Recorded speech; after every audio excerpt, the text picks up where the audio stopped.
Vakafi është realisht brenda sadakas. Sadakaj dhe më thonë është dhenja lëmosh. Dhenja e diçkaje për hir të Allahut, e cila shfrytëzohet për dobinë e njerëzve.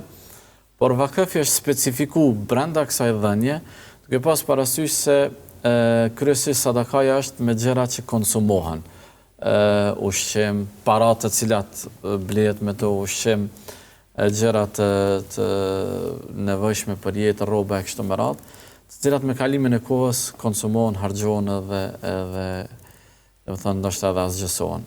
Ndërkaq vakfi është po ashtu një lloj sadakaje, një lloj dhurimi, i cili ka të bëjë me gjëra, me asetet që qëndrojnë më gjatë.